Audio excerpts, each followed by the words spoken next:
প্ৰথমে আপোনালোকক নমস্কাৰ জনাই মোৰ চেনেললৈ স্বাগতম জনাইছোঁ। আজি মই আপোনালোকৰ মাজলৈ বহুত ধুনীয়া ৰেচিপি এটা লৈ আহিছোঁ। এয়া দেখিছেনে, ধুনীয়াকৈ প্লেটত সজাই থৈছোঁ। এইটো হৈছে পিঠাগুড়িৰে বনোৱা পেৰা। কিমান ধুনীয়া হৈছে পেৰাটো চাওকচোন। ওচৰৰ পৰা মই দেখাই দিছোঁ, চাৰিওপিনৰ পৰা। খাবলৈ বহুত সোৱাদ লগা হয়। একেবাৰে কম বস্তুৰে মাত্ৰ 3টা বস্তু গাখীৰ, চেনি আৰু পিঠাগুড়িৰে বনাইছোঁ। বহুত সোৱাদ লগা, বনাবলৈ সহজ। এটা মই ভাঙি দেখুৱাওঁ, একদম ধুনীয়া আৰু দেখিছেনে, একেবাৰে বজাৰৰ পেৰাৰ দৰে হৈছে। আৰু এই পিঠাগুড়িৰ পেৰাটো মই কেনেধৰণৰে বনালোঁ তাকে মই আজি আপোনালোকৰ আগত দেখুৱাম। এতিয়া আহকচোন, মই আপোনালোকক মোৰ ভিডিঅ'ৰ মাজলৈ লৈ যাওঁ। পিঠাগুড়িৰে পেৰা বনাবৰ কাৰণে আমাক এয়া পিঠাগুড়ি লাগিব। এয়া মই পেকেটৰ পিঠাগুড়ি লৈছোঁ। আৰু যিকোনো এটা বাতিৰ জোখত বা কাপৰ জোখত লৈ ল'লে আমাৰ বস্তুবোৰ ল'বলৈ ভাল হয়। এয়া এবাটি পিঠাগুড়ি লৈছোঁ। সেই বাতিটোৰ জোখতে লৈছোঁ মই এয়া পাউডাৰ গাখীৰ। পাউডাৰ গাখীৰ আধা বাতিতকৈ অকণমান বেছিয়ে হ'ব। এবাটি ল'লেও বেয়া নহয়, কিন্তু মই লিকুইড গাখীৰ অকণমান ব্যৱহাৰ কৰিম, সেইকাৰণে এয়া আধা বাতিয়ে লৈছোঁ। আৰু লগতে আধা বাতি চেনি লৈছোঁ, আধা বাতিতকৈ কম লৈছোঁ। চেনিৰ জোখটো নিজৰ মতে লৈ ল'ব লাগে। আৰু লগতে লৈছোঁ ইলাচি। আমাৰ এই 3টা বস্তু হ'লেই হৈ যাব। 3টা বস্তুৰে বহুত ধুনীয়াকৈ পিঠাগুড়িৰ পেৰা বনাব পাৰি। গেছটো জ্বলাই মই কেৰাহী এখন পাতি দিছোঁ। আৰু কেৰাহীখনতে মই এয়া দিছোঁ অকণমান ঘি, আধা চামুচ হ'ব। আৰু ঘিখিনি অকণমান মেল্ট হ'বলৈ দিম। এয়া, আৰু এতিয়া মই যিখিনি পিঠাগুড়ি লৈছিলোঁ সেইখিনি মই ইয়াতে দি দিম। আৰু এইখিনি এতিয়া মই ভাজি ল'ম। গেছৰ ফ্লেমটো মই মিডিয়ামত থৈছোঁ। এনেদৰে প্ৰথমতে যদি আমি ঘি অকণমান দি পিঠাগুড়িখিনি ভাজি লওঁ, তেতিয়া পিঠাগুড়িৰ গুণটো পেৰাটোত পোৱা নাযায়। ঘিউৰ গন্ধটোৱে পিঠাগুড়িৰ গুণটো নাইকিয়া কৰি দিব। অকণমান ঘি দিলে ভালো লাগে দিয়কচোন। আৰু এয়া দেখিছেনে, মই গেছৰ ফ্লেমটো ল' মিডিয়াম কৰি পিঠাগুড়িখিনি ভাজি যাম। পিঠাগুড়িখিনি ভজা হৈ গৈছে। আৰু পিঠাগুড়িৰ পৰা এটা ধুনীয়া ভজা ভজা গন্ধ ওলাইছে। আৰু আপোনালোকে দেখিছেনে, এয়া পিঠাগুড়িখিনি অকণমান ৰংটো চেঞ্জ হৈছে। আৰু মই গেছটো অফ কৰি দিলোঁ। অফ কৰাৰ পিছতো মই এনেধৰণৰে অকণমান দেৰি লৰাই আছোঁ, কাৰণ কেৰাহীখন বহুত গৰম হৈ থাকে। আৰু যদি আমি এনেদৰে থৈ দিওঁ, তেতিয়া পিঠাগুড়িখিনি এফালে ৰঙচুৱা হ'ব আৰু ওপৰৰখিনি বগা হৈ থাকিব। সেইকাৰণে গেছটো বন্ধ কৰাৰ পিছতো মই অকণমান দেৰি লৰাই আছোঁ।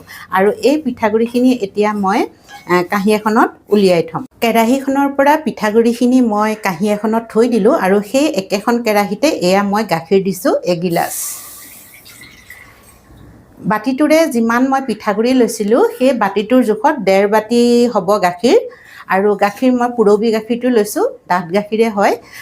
গৰু গাখীৰ ল'লে অকণমান পাতলা হয় বাৰু, একো নাই। যিকোনো গাখীৰে আপোনালোকে ল'ব পাৰে। আৰু যদি গাখীৰৰ ঠাইত আপোনালোকে পানী দিয়ে, তেতিয়া পাউডাৰ গাখীৰ 1 বাতি দিব বা অকণমান সৰহকৈ দিব।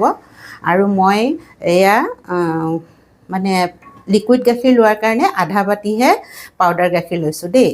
মই কৈছোঁৱেই, গাখীৰ যিমান দিয়ে খাবলৈ সিমান ভাল লাগিব। আৰু আমাৰ শুকান পিঠাগুড়ি হয়, পেকেটৰ পিঠাগুড়ি হয়, সেইকাৰণে অকণমান গাখীৰ হয়তো লিকুইড গাখীৰ বেছি লাগিবও পাৰে বা পানী হয়তো বেছি লাগিবও পাৰে। এয়া দেখিছেনে, গাখীৰখিনি অকণমান মই গৰম হ'বলৈ দিম। আৰু তাতে মই এয়া ইলাচি কেইটামান থেতালি দি দিছোঁ। ইলাচি গুড়িও দিব পাৰে। এয়া, আৰু এতিয়া গাখীৰখিনি অকণমান গৰম হওঁতে মই এই পাউডাৰ গাখীৰখিনি দি দিছোঁ। বেছি গৰম হওঁতে দিব নালাগে, গোটা বান্ধি থাকিব। আৰু এতিয়া মই এইখিনি ভাল ধৰণৰে মিলাই দিম। বহুত ভাল লাগে এনেদৰে বনালে। আপোনালোকে খাওঁতে গমেই নাপাব যে এইটো পিঠাগুড়িৰে বনোৱা পেৰা হয়, কাৰণ গাখীৰ আমি সৰহকৈ দিছোঁ। সেইকাৰণে গমেই নাপাব আপোনালোকে এনেধৰণৰে বনালে। আৰু অতি সোনকালে সহজেই বনাব পাৰি। দেখিছেনে, বস্তু বেছি লগা নাই, গাখীৰ, চেনি আৰু পিঠাগুড়িৰে হৈ গৈছে। এয়া, এতিয়া গাখীৰখিনি অকণমান ভাল ধৰণৰে উতলাই আৰু অকণমান মই ডাঠ কৰি ল'ম।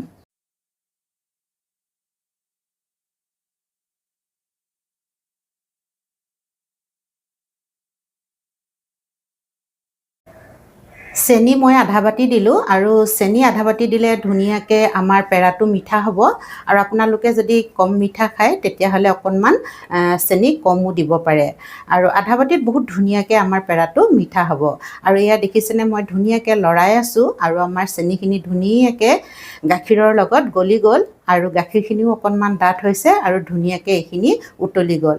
এতিয়া আমি পিঠাগুড়িখিনি যে ভাজি থৈছিলোঁ সেইখিনি অলপ অলপকৈ দি যাম।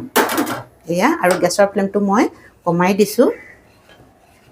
দিয়াৰ লগে লগে গুটি বান্ধি গৈছে দেখিছেনে আৰু গুটিবোৰ এনেধৰণৰে ভাঙি দিছোঁ আৰু বাকী থকা পিঠাগুড়িখিনিও মই ধুনীয়াকৈ দি দিছোঁ আৰু এতিয়া মই এইখিনি ধুনীয়াকৈ লৰাই দিম। গেছৰ ফ্লেমটো এতিয়া একদম কমত ৰাখিছোঁ আৰু এতিয়া গোটেইখিনি ধুনীয়াকৈ আমাৰ গাখীৰৰ হিচাপটো বহুত ধুনীয়াকৈ হৈছে দেখিছেনে। এয়া এতিয়া লৰাই থাকিব লাগিব আৰু ভাল ধৰণৰে গাখীৰ চেনি চব যাতে মিলি যায় পিঠাগুড়িৰ লগত তেনেধৰণৰে মই লৰাই থাকিম আৰু এটা ডাঠ আটা ডো হ'ব লাগিব তেতিয়াহে আমাৰ পেৰা বান্ধ খাব। এয়া চাওকচোন কিমান ধুনীয়াকৈ আমাৰ একদম জোখটো বহুত ধুনীয়াকৈ হৈছে দেই আৰু হয়তো কেতিয়াবা অকণমান গাখীৰ বেছিও লাগিব পাৰে কাৰণ পিঠাগুড়ি গাখীৰটো শুহি লয় আৰু শুকান পিঠাগুড়িয়ে অকণমান বেছিয়ে গাখীৰ শুহি লয়।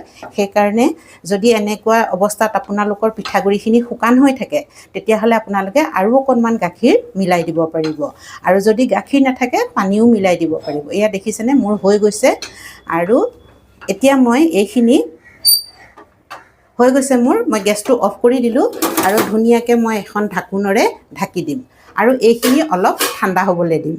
পিঠাগুড়িখিনি মই ঠাণ্ডা হ'বৰ কাৰণে কাঁহী এখনত উলিয়াই ল'লোঁ আৰু এতিয়া আমি পেৰা বনাই যাম।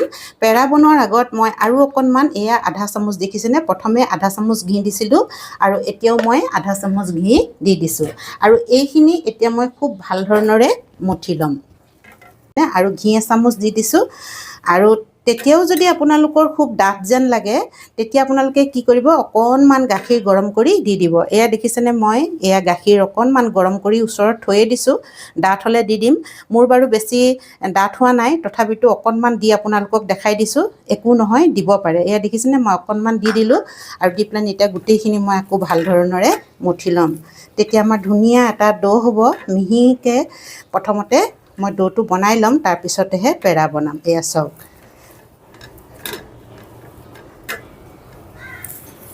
আৰু আপোনালোকে ইয়াত নাৰিকলৰ গুড়িও ব্যৱহাৰ কৰিব পাৰে। পেৰাত নাৰিকলৰ গুড়ি ব্যৱহাৰ কৰিলে মই বৰ ভাল নাপাওঁ সেইকাৰণে মই নাৰিকলৰ গুড়ি ব্যৱহাৰ কৰা নাই। গাখীৰ আৰু পিঠাগুড়িৰে বনাইছোঁ আৰু পিঠাগুড়ি গোন্ধটো আপোনালোকে বেছিকৈ নাপায় কাৰণ মই ঘি দিছোঁ। ঘিয়ে পিঠাগুড়ি গোন্ধটো ইমান আহিবলৈ নিদিয়ে আৰু ইলাইচিও দিছোঁ সেইকাৰণে আৰু গাখীৰ সৰহকৈ দিছোঁ যেতিয়া ভাল লাগিবই। এয়া দেখিছেনে ধুনীয়াকৈ আমাৰ একদম মিহি হৈ আহিছে একেবাৰে। এনেধৰণৰে খুব মোহাৰি মোহাৰি আপোনালোকে একদম আটা যেনেধৰণৰে আমি ৰুটি বনাবৰ কাৰণে মঠি লওঁ ঠিক সেইদৰে আমি মঠি ল'ব লাগিব তেতিয়াহে আমাৰ ধুনীয়া একদম মিহি হ'ব আৰু কোমলকৈ মঠিব আৰু আপোনালোকে গেছত থাকোঁতেও অকণমান কোমলকৈয়ে ৰাখিব পাৰে। মই কৈছোঁৱে পিছলৈ ডাঠ হৈ যায়। খুব বেছি টান হ'বলৈ নিদিব তেতিয়া কি হ'ব ঠাণ্ডা হোৱাৰ লগে লগে আৰু টান হৈ যাব। এয়া মানে ডাঠ হৈ যাব তেতিয়া বনাবলৈ দিগদাৰী হ'ব। তেতিয়াও একো নাই অকণমান গাখীৰ মিলাই ল'ব। এতিয়া যেনেকৈ মই অকণমান মিলাই দেখুৱালোঁ এয়া মোৰ হৈয়ে গৈছে দেখিছেনে একদম ধুনীয়াকৈ হৈ গৈছে। পিঠাগুড়িখিনি মোৰ মঠা হৈ গ'ল। মই ধুনীয়াকৈ কোমলকৈ মঠি ল'লোঁ। এয়া দেখিছেনে মই হেঁচি দিছোঁ ধুনীয়াকৈ সোমাই গৈছে। এনেধৰণৰে আমি কোমল কৰি ল'ব লাগিব কাৰণ পিঠাগুড়িয়ে বহুত মানে জল্দি বা বেছিকৈ পানী আৰু গাখীৰেই হওক শুহি লয় আৰু শুকান পিঠাগুড়ি পেকেটৰ পিঠাগুড়ি বেছিয়ে মানে গাখীৰ পানী শুহি লয়। সেইকাৰণে আমি এনেধৰণৰে গাখীৰ অকণমান দি পেলানি কোমল কৰি ল'ব লাগিব আৰু হাতখন মই ধুই ধুনীয়াকৈ অকণমান ঘি সানি লৈছোঁ আৰু এতিয়া ইয়াৰ পৰা মই অকণমান লৈ ল'ম পিঠাগুড়ি। যিমান ডাঙৰ সৰু কৰে সেইটো নিজৰ কথা।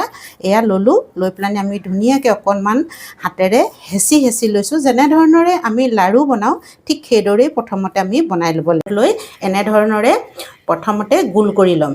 এয়া দেখিছেনে ধুনীয়া এটা আমাৰ গোল পিঠাগুড়িৰ লাড়ু হৈ পৰিছে দেখিছেনে আৰু এনেধৰণৰে আমি প্ৰথমতে গোল কৰি ল'ব লাগিব আৰু গোল কৰোঁতে যদি আপোনালোকৰ দিগদাৰী হয় তেতিয়া মই কৈছোঁৱে অকণমান গাখীৰ দি কোমল কৰি ল'ব আৰু এতিয়া লাহেকৈ অকণমান হেঁচা এটা দি দিছোঁ এয়া দেখিছেনে আৰু আমাৰ এতিয়া পেৰাৰ শ্বেপ দিব লাগিব আৰু হাতখন এনেকৈ লৈ পেলানি অকণমান পেৰাৰ শ্বেপ এয়া দি দিছোঁ এয়া দেখিছেনে কিমান ধুনীয়া আমাৰ পিঠাগুড়িৰ পেৰা হৈছে আৰু অকণমান যে এয়া ফাট মেলিছে একো নাই কিয় ফাট মেলিছে জানেনে আমি পিঠাগুড়িখিনি খুব ভালদৰে ভাজি লৈছিলোঁ যদি পিঠাগুড়িখিনি কম ভাজি আপোনালোকে গাখীৰতে সিজায় তেতিয়া এনেধৰণৰ ফাট নেমেলে কিন্তু সেইটো পেৰাতকৈ আমি পিঠাগুড়িখিনি যদি ভালকৈ ভাজি লৈ বহুত বেছি ভাজিব নালাগে মিডিয়ামতে ভাজি লৈ যদি এনেধৰণৰে বনাওঁ এই পেৰাটো খাবলৈ বহুত সোৱাদ লগা হয় মই এটা আপোনালোকক বনাই দেখুৱালোঁ আৰু এটা বনাই দেখুৱাম আপোনালোকে চাই থাকক এয়া আগৰ দৰে এনেকৈ লৈছোঁ অকণমান লাডু বনাই গৈছোঁ আৰু দুইখন হাতত এনেধৰণৰে প্ৰথমতে গোল কৰি লৈছোঁ এয়া দেখিছে ধুনীয়াকৈ আমাৰ গোল হৈ গৈছে আৰু হাতখন এনেকৈ ল'ব নতুবা বেছি ফাট মেলিব এনেকৈ হেঁচা দিলে সেইকাৰণে অকণমান এনেকৈ লৈ পেলানি অকণমান হেঁচা দিব তেতিয়া বেছি ফাট মেলা নাই দেখিছেনে আৰু অকণমান এনেধৰণৰে এয়া দি দিব এয়া চাওকচোন এইটো কিমান ধুনীয়া আমাৰ হৈ গ'ল আকৌ এটা বনাই দেখুৱাওঁ বনাবলৈ একেবাৰে সহজ আপোনালোকে বনাব পাৰিব আৰু খাবলৈ বহুত সোৱাদ লাগে এইটো আৰু আপোনালোকে এইটো পেৰা বুলিও ক'ব পাৰে পিঠাগুড়িৰ মিঠাই বুলিও ক'ব পাৰে যি কয় আৰু এয়া আগৰ দৰে মই হেঁচা এটা দিলোঁ দি অকণমান এনেদৰে এয়া অকণমান মাজতে পেৰাৰ দৰে শ্বেপ এটা দি দিছোঁ এয়া দেখিছেনে কিমান ধুনীয়া লাগিছে হয়নে নহয় বাৰু কওকচোন এতিয়া মই আটাইকেইটা পেৰা আপোনালোকক তিনিটাই বনাই দেখুৱাইছোঁ বনাব পাৰিব আপোনালোকে এয়া চাওকচোন কিমান ধুনীয়া লাগিছে মোৰ তিনিওটা পেৰা মই বনাই দেখুৱাইছোঁ আৰু গোটেইখিনি মই এনেধৰণৰে পেৰা বনাই ল'ম তাৰপিছত মই আপোনালোকক দেখুৱাম আৰু আপোনালোকৰ হাতত অকণমান ঘি সানি ল'ব তেতিয়া পেৰাটো ধুনীয়া মিহি হ'ব মানে এনেধৰণৰে বনাবলৈ সুবিধা হ'ব পেৰাখিনি বনাই হৈ গ'ল মই ধুনীয়াকৈ প্লেটত সজাই থৈছোঁ দেখিবলৈ একেবাৰে বজাৰৰ পেৰাৰ দৰে লাগিছে নহয়নে খাবলৈ বহুত সোৱাদ লগা হয় আৰু ইমান সহজে মাত্ৰ 3টা বস্তুৰে কেনেধৰণৰে মই পেৰা বনালোঁ আপোনালোকে দেখিলে যদি ভিডিঅ'টো চাই ভাল পালে লাইক কৰিব শ্বেয়াৰ কৰিব আৰু কমেণ্টছ কৰিব যিসকলে মোৰ চেনেলটো ছাবস্ক্ৰাইব কৰা নাই তেওঁলোককো অনুৰোধ কৰিছোঁ যাতে মোৰ চেনেলটো ছাবস্ক্ৰাইব কৰি লয় আৰু কাষতে থকা বেল আইকনটো দবাই দিয়ে শেষলৈকে ভিডিঅ'টো চোৱাৰ কাৰণে আপোনালোকক মই হৃদয়ৰে বহুত বহুত ধন্যবাদ জ্ঞাপন কৰিছোঁ আজিৰ ভিডিঅ'টো মই ইমানতে সামৰিছোঁ ধন্যবাদ